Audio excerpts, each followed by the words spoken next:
ನನಗೆ 10 ನಿಮಿಷ ಟೈಮ್ ಕೊಡಿ. 2021 ಮತ್ತು 2026 ಎರಡನ್ನೂ ಕೂಡ ಕಂಪೇರ್ ಮಾಡ್ತೀನಿ. ಯಾವ ವಿಷಯದಲ್ಲಿ ಅಂದ್ರೆ 2021ರಲ್ಲಿ ನೀವೇನಾದರೂ ಎಲೆಕ್ಟ್ರಿಕ್ ಸ್ಕೂಟರ್ ತೊಗೊಳಕ್ಕೆ ಹೋದಾಗ ಏನೆಲ್ಲ ಸಮಸ್ಯೆಗಳಿತ್ತು, 2026 ಬರೋ ಅಷ್ಟೊತ್ತಲ್ಲಿ ಆ ಸಮಸ್ಯೆಗಳೆಲ್ಲ ಹೇಗೆ ಪರಿಹಾರ ಆಗಿದೆ ಡೀಟೇಲ್ ಆಗಿ ಈ ವಿಡಿಯೋದಲ್ಲಿ ಹೇಳ್ತೀನಿ. ಅದ್ರ ಜೊತೆಗೆ ನೀವು ಹೇಗೆ ಎಲೆಕ್ಟ್ರಿಕ್ ಸ್ಕೂಟರ್ನ ಈಗ ನೀವು ನಂಬಿಕೆ ಇಟ್ಟು ತಗೋಬೋದು ಅನ್ನೋದನ್ನು ಕೂಡ ಡೀಟೇಲ್ ಆಗಿ ಹೇಳ್ತೀನಿ. ಹಾಗಾದರೆ ಬನ್ನಿ ವಿಡಿಯೋನ ಶುರು ಮಾಡೋಣ. ಪೇಯ್ಡ್ ಯೂಟ್ಯೂಬರ್ಗಳನ್ನು ಬೆಂಬಲಿಸಬೇಡಿ, ಹಾಗೇನೆ ನಮ್ಮ ಚಾನೆಲ್ನ ಸಬ್ಸ್ಕ್ರೈಬ್ ಆಗುವುದನ್ನು ಮರಿಬೇಡಿ. 2021ರಲ್ಲಿ ನಾನು ಮೊಟ್ಟ ಮೊದಲ ಬಾರಿಗೆ ಒಂದು ಎಲೆಕ್ಟ್ರಿಕ್ ಸ್ಕೂಟರ್ ತೊಗೊಂಡೆ. ಆ ಟೈಮಲ್ಲಿ ನಾನು ಎಲೆಕ್ಟ್ರಿಕ್ ಸ್ಕೂಟರ್ ತೊಗೊಳಕ್ಕೆ ಹೋದಾಗ ನನಗೆ ಒಟ್ಟು 8 ಪ್ರಾಬ್ಲಮ್ಗಳಿತ್ತು. ಮೊದಲನೇ ಪ್ರಾಬ್ಲಮ್ ಏನಪ್ಪ ಅಂದರೆ 2021ರಲ್ಲಿ ಹೇಳ್ಕೊಳ್ಳೋ ಮಟ್ಟಿಗೆ ದೊಡ್ಡ ದೊಡ್ಡ ಕಂಪನಿಗಳ ಎಲೆಕ್ಟ್ರಿಕ್ ಸ್ಕೂಟರ್ಗಳು ಇರಲಿಲ್ಲ. ಆಗಿದ್ದಿದ್ದು ಕೇವಲ 2 ಕಂಪನಿಯ ಎಲೆಕ್ಟ್ರಿಕ್ ಸ್ಕೂಟ್ರು, ಒಂದು ಏತರ್ 450, ಇನ್ನೊಂದು TVS iQube. ಅದು ಬಿಟ್ಟರೆ ಇನ್ಯಾವ ಕಂಪನಿಯ ಎಲೆಕ್ಟ್ರಿಕ್ ಸ್ಕೂಟರ್ಗಳು ಇರಲಿಲ್ಲ.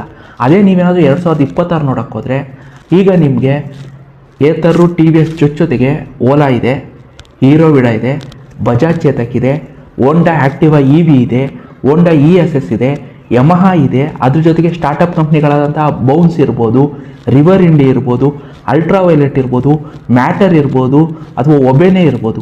ಈ ರೀತಿಯಾಗಿ ಹತ್ತತ್ರ ದೊಡ್ಡ ದೊಡ್ಡ ಕಂಪ್ನಿಗಳು ಅನ್ಸ್ಕೊಳ್ಳೋಂಥ 15ಕ್ಕೂ ಹೆಚ್ಚು ಕಂಪನಿಗಳ ಎಲೆಕ್ಟ್ರಿಕ್ ಸ್ಕೂಟರ್ಗಳು ಈಗ ನಿಮಗೆ ಮಾರ್ಕೆಟಲ್ಲಿ ಸಿಗುತ್ತೆ.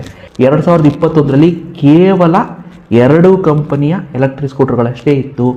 ಈಗ ಬರೋಬ್ಬರಿ 15ಕ್ಕೂ ಹೆಚ್ಚು ದೊಡ್ಡ ಕಂಪನಿಗಳ ಎಲೆಕ್ಟ್ರಿಕ್ ಸ್ಕೂಟರ್ಗಳು ನಿಮಗೆ ಮಾರ್ಕೆಟಲ್ಲಿ ಸಿಗುತ್ತೆ.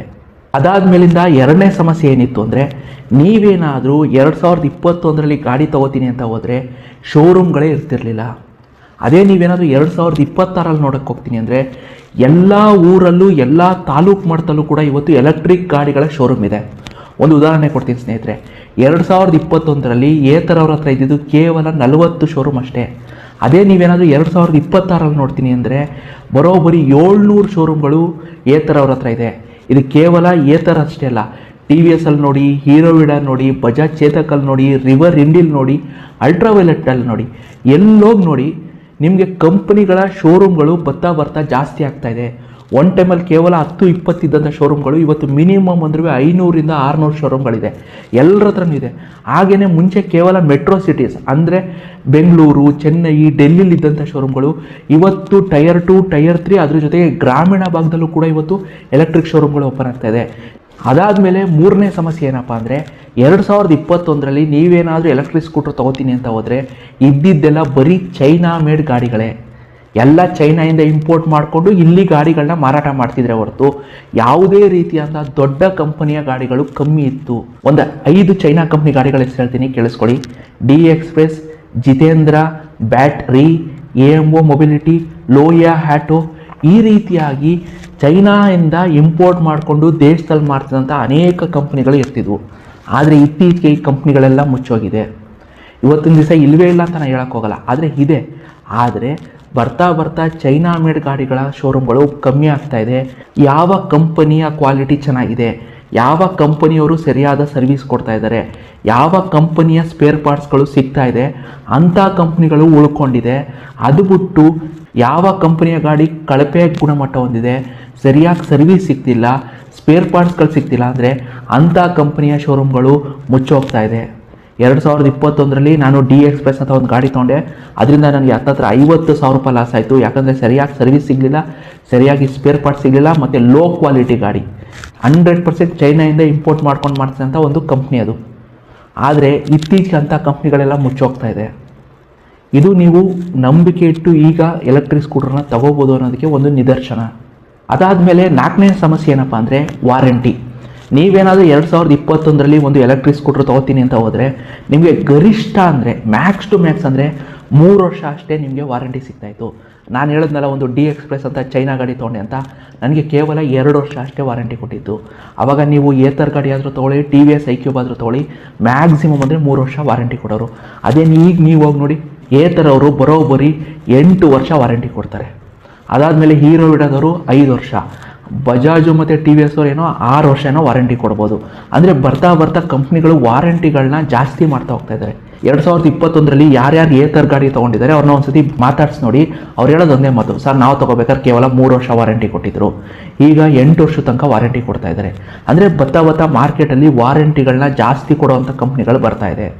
ಇದರಿಂದ ನಿಮ್ಮ ಗಾಡಿಯ ಲೈಫು ಕೂಡ ಜಾಸ್ತಿ ಸಿಗುತ್ತೆ ನಿಮಗೆ. ಅದಾದಮೇಲೆ ಇದ್ದಂಥ 5ನೇ ಸಮಸ್ಯೆ ಏನಪ್ಪ ಅಂದರೆ 2021ರಲ್ಲಿ ನೀವೇನಾದರೂ ಎಲೆಕ್ಟ್ರಿಕ್ ಸ್ಕೂಟರ್ ತೊಗೋತೀನಿ ಅಂತ ಹೋದರೆ ಮಾಡಲ್ಗಳೇ ಇರ್ತಿರಲಿಲ್ಲ. ಆಗಿದ್ದಿದ್ದು ಕೇವಲ 2 ಕಂಪ್ನಿ, ಒಂದು ಟಿ ವಿ ಎಸ್ಸು, ಇನ್ನೊಂದು ಏತರು. ಟಿ ವಿ ಎಸ್ಸಲ್ಲಿ ಐಕ್ಯೂಬು, ಏತರಲ್ಲಿ 450 ಇವೆರಡೇ ಇದ್ದಿದ್ದು. ಇದು ಬಿಟ್ಟು ಇನ್ನು ಯಾವುದೇ ರೀತಿಯ ಮಾಡಲ್ಗಳಿರಲ್ಲ. ಅದೇ ಇವತ್ತಿನ ದಿವಸ ನೀವಾಗ ನೋಡಿ ಏತರಲ್ಲಿ 3 ಮಾಡಲ್ ಇದೆ. ಏತರ್ 450, ಏತರ್ ರಿಜ್ದಾ, ಅದಾದಮೇಲೆ ಏತರ್ ಕೊನಾರ್ಕೋ. ಈ ತಿಂಗಳು 29ಕ್ಕೆ ಬರ್ತಾಯಿದೆ. ಅದೇ ನೀವೇನಾದರೂ ಟಿ ವಿ ಎಸ್ ಅಲ್ಲಿ ಹೋಗಿ ನೋಡಿ, T V S iQube, T V S Orbiter, T V S x.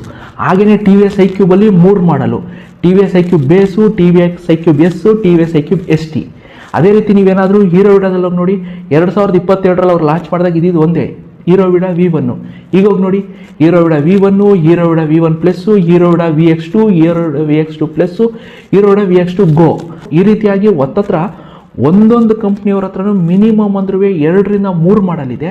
ಅದ್ರ ಜೊತೆಗೇ ಒಂದೊಂದು ಮಾಡಲಲ್ಲೂ ಕೂಡ ಮಿನಿಮಮ್ ಅಂದರೂ 3ರಿಂದ 4 ಸೀರೀಸ್ ಇದೆ. ಇವತ್ತಿನ ದಿವಸ ನೀವು ಮಾರ್ಕೆಟಲ್ಲಿ ಹೋಗಿ ನೋಡ್ತೀನಿ ಅಂದರೆ ಮಿನಿಮಮ್ ಅಂದ್ರೂ 10ಕ್ಕೂ ಹೆಚ್ಚು ಮಾಡಲ್ಗಳು ಸಿಗುತ್ತೆ. ಒಂದೊಂದು ಮಾಡಲ್ಗೆ ಮಿನಿಮಮ್ ಅಂದರೂ 3ರಿಂದ 4 ಸೀರೀಸ್ ಸಿಗುತ್ತೆ.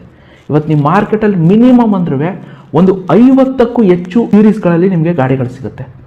ಮುಂಚೆ 2021ರಲ್ಲಿ ಆಪ್ಷನ್ನೇ ಇರ್ತಿರಲಿಲ್ಲ.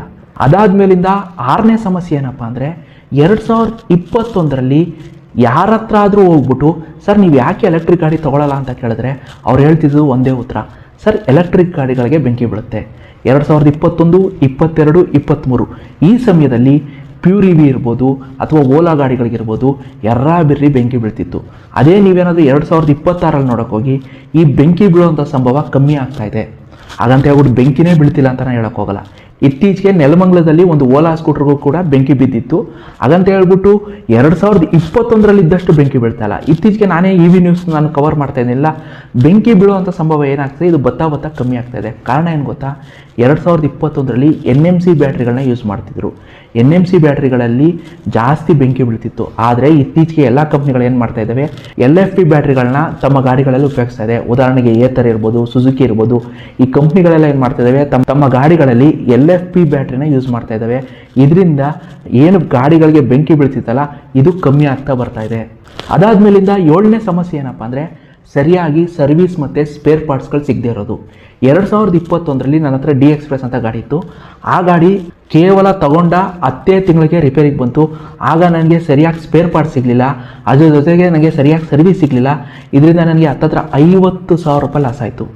ಅದೇ ನೀವೇನಾದರೂ 2026ರಲ್ಲಿ ನೋಡೋದಾದರೆ, ಇವತ್ತು ಉದಾಹರಣೆಗೆ ಹೇಳೋದು, ನೀವು ಯಾರಾದರೂ ಓಲಾ ಕಸ್ಟಮರ್ ಹತ್ರ ಹೋಗಿ ಕೇಳಿ, ಸರ್ ನಿಮಗೆ ಸರಿಯಾಗಿ ಸರ್ವಿಸ್ ಸಿಗ್ತಿದೆ ಅಂದರೆ, ಇಲ್ಲ ಸರ್ ನನಗೆ ಸರಿಯಾಗಿ ಶೋರೂಮಲ್ಲಿ ಸರ್ವಿಸ್ ಸಿಗ್ತಿಲ್ಲ. ಆದರೂ ಕೂಡ ನಿಮ್ಮ ಗಾಡಿನ ಎಲ್ಲಿ ಸರ್ವಿಸ್ ಮಾಡಿಸ್ತೀರ ಅಂದರೆ, ಸರ್ ಈಗಂತೂ ಊರು ತುಂಬ ಥರ್ಡ್ ಪಾರ್ಟಿ ಸರ್ವಿಸ್ ಸೆಂಟರ್ಗಳು ಓಪನ್ ಆಗಿದೆ, ನಾನು ಅಲ್ಲಿ ಹೋಗಿ ಸರ್ವಿಸಿಗೆ ಬಿಡ್ತೀನಿ, ಅಲ್ಲಿ ಬೇಗನೆ ನಮಗೆ ಸರ್ವಿಸ್ ಮಾಡಿಕೊಡ್ತಾರೆ. ಒಂದು 10-20 ರೂಪಾಯಿ ಜಾಸ್ತಿ ಇಸ್ಕೋಬೋದು, ಆದರೆ ನನಗೆ ಬೇಗ ಸರ್ವಿಸ್ ಮಾಡಿಕೊಡ್ತಾರೆ. ಅಷ್ಟೇ ಅಲ್ಲದೆ ಸ್ಪೇರ್ ಪಾರ್ಟ್ಸ್ಗಳು ಎಲ್ಲ ಕಡೆ ಸಿಗ್ತಾ ಇದೆ. ಎಲ್ಲ ಕಡೆ ಅಂತ ಅಂದರೆ ನಾನು ನಿಮಗೆ ತಾಲೂಕು ಮಟ್ಟದಲ್ಲೆಲ್ಲ ಸಿಗ್ತದೆ ಅಂತ ನಾನು ಹೇಳೋಕ್ಕೋಲ್ಲ. ನಾನು ಇದನ್ನು ಬೆಂಗಳೂರಲ್ಲಿ ನಾನು ಹೇಳಕ್ಕೆ ಹೋಗ್ತಾ ಇದ್ದೀನಿ. ಬೆಂಗಳೂರಲ್ಲೇ ನಾನು ಇದುವರೆಗೆ ಒಂದು 10ಕ್ಕೂ ಹೆಚ್ಚು ಓಲಾ ಕಸ್ಟಮರ್ಗಳನ್ನ ಮಾತಾಡ್ಸಿದ್ದೀನಿ. ಅವರೆಲ್ಲ ಹೇಳೋದು ಒಂದೇ ಮಾತು, ಸರ್ ನಾನು ಯಾವುದೇ ಕಾರಣಕ್ಕೂ ಸರ್ವಿಸ್ನ ಶೋರೂಮಲ್ಲಿ ಬಿಡಲ್ಲ. ಈಗ ಊರು ತುಂಬ ಥರ್ಡ್ ಪಾರ್ಟಿ ಸರ್ವಿಸ್ ಸೆಂಟರ್ಗಳು ಓಪನ್ ಆಗಿದೆ, ಅಲ್ಲಿ ನಮ್ಮ ಓಲಾ ಗಾಡಿಗಳನ್ನ ಬಿಡ್ತೀವಿ, ಒಂದೇ ದಿವಸದಲ್ಲಿ ರಿಪೇರಿ ಮಾಡಿಕೊಡ್ತಾರೆ. ಒಂದು 10-20 ರೂಪಾಯಿ ಜಾಸ್ತಿ ಇಸ್ಕೋಬೋದು, ಬಟ್ ಸ್ಪೇರ್ ಪಾರ್ಟ್ಸು ಸಿಗುತ್ತೆ, ಒಳ್ಳೆ ಸರ್ವಿಸು ಕೂಡ ಸಿಗುತ್ತೆ. ನಾನೇ ಬೆಂಗಳೂರಲ್ಲಿ 4ರಿಂದ 5 ಥರ್ಡ್ ಪಾರ್ಟಿ ಸರ್ವಿಸ್ ಸೆಂಟರ್ಗಳನ್ನ ನಾನೇ ನೋಡಿದ್ದೀನಿ, ನಾನೇ ವಿಸಿಟ್ ಮಾಡಿ ಮಾತಾಡಿಸು ಕೂಡ ಇದ್ದೀನಿ. ಅದ್ರ ಬಗ್ಗೆ ಮುಂದಿನ ದಿವಸಗಳಲ್ಲಿ ನಾನು ವೀಡಿಯೋ ಮಾಡ್ತೀನಿ. ಅದಾದಮೇಲಿಂದ ಕೊನೆ ಪ್ರಾಬ್ಲಮ್, 8ನೇ ಪ್ರಾಬ್ಲಮ್ ಏನಪ್ಪ ಅಂದರೆ ರೀಸೇಲ್ ವ್ಯಾಲ್ಯೂ ಇರಲಿಲ್ಲ. 2021ರಲ್ಲಿ ನಿಮ್ಮ ಹತ್ರ ಏನಾದರೂ ಒಂದು ಎಲೆಕ್ಟ್ರಿಕ್ ಸ್ಕೂಟರ್ ಇದ್ದು ಅದನ್ನು ನೀವು ಮಾರಕ್ಕೆ ಹೋಗ್ತೀನಿ, ಸೆಕೆಂಡ್ ಹ್ಯಾಂಡಲ್ಲಿ ಮಾರಕ್ಕೆ ಹೋಗ್ತೀನಿ ಅಂತ ಹೋದರೆ ಯಾರೂ ಕೂಡ ತಗೋತಿರಲಿಲ್ಲ. ತಗೋತಿದ್ದು ಒಬ್ಬರೇ ಗುಜರಿ ಅವರು, ಅದು ಕೂಡ ಒಂದು 500ರಿಂದ 1000 ರೂಪಾಯಿ ಕೊಟ್ಟರೆ ಅದೇ ಹೆಚ್ಚು, ಯಾರೂ ಕೂಡ ತಗೋತಿರಲ್ಲ. ಅದೇ ನೀವೇನಾದರೂ 2026ರಲ್ಲಿ ನೋಡೋಕೆ ಹೋದರೆ ರೀಸೇಲ್ ವ್ಯಾಲ್ಯೂ ಅಷ್ಟೊಂದಿಲ್ಲ, ನಾನು ಒಪ್ಕೋತೀನಿ. ಪೆಟ್ರೋಲ್ ಗಾಡಿಗೆ ಸಿಗೋವಂಥ ರೀಸೇಲ್ ವ್ಯಾಲ್ಯೂ 2026ರಲ್ಲಿ ಸಿಗೋಲ್ಲ, ನಾನು ಒಪ್ಕೋತೀನಿ. ಕನಿಷ್ಠ ಅಂದರೂ ಒಂದು 10ರಿಂದ 20,000 ಸಿಗುತ್ತೆ. Depend upon warranty. ನಿಮ್ಮ ಹತ್ರ ಇನ್ನೂ ವಾರಂಟಿ ಇದೆ ಅಂದರೆ, ಉದಾಹರಣೆಗೆ ನಿಮ್ಮ ಹತ್ರ ಒಂದು ಏತರ್ ಗಾಡಿ ಇದೆ, ನನಗೆ ಆ ಗಾಡಿಗೆ 8 ವರ್ಷ ವಾರಂಟಿ ಇದೆ, ನಾನು ಕೇವಲ 3 ವರ್ಷ ಓಡಿಸಿದ್ದೀನಿ, ಇನ್ನೂ 5 ವರ್ಷ ವಾರಂಟಿ ಇದೆ ಅಂದರೆ ನಿಮಗೆ ಒಳ್ಳೆ ರೀಸೇಲ್ ವ್ಯಾಲ್ಯೂ ಸಿಗುತ್ತೆ. ಇಲ್ಲ ನಂದು ವಾರಂಟಿ ಪೀರಿಯಡ್ ಮುಗಿದೋಗಿದೆ ಅಂದರೆ ನಿಮ್ಗೆ ಆಟೋಮೆಟಿಕ್ಕಾಗಿ ಕಮ್ಮಿ ರೀಸೇಲ್ ವ್ಯಾಲ್ಯೂ ಸಿಗುತ್ತೆ. ಇದು 2021ರಲ್ಲಿ ಮತ್ತು 2026ರಲ್ಲಿ ನಾನು ಕಂಪೇರ್ ಮಾಡಿ ಒಟ್ಟು 8 ಪ್ರಾಬ್ಲಮ್ಗಳು ಏನೇನಿತ್ತು ಅದು ಬತ್ತಾ ಹೇಗೆ ಕಮ್ಮಿ ಆಗ್ತಾ ಇದೆ ಅನ್ನೋದನ್ನ ಡೀಟೇಲಾಗಿ ಹೇಳಿದ್ದೀನಿ. ನೀವು ಈಗ ನಂಬಿಕೆ ಇಟ್ಟು ಎಲೆಕ್ಟ್ರಿಕ್ ಸ್ಕೂಟರ್ಗಳನ್ನ ತಗೋಬೋದು. ಅಷ್ಟೇ.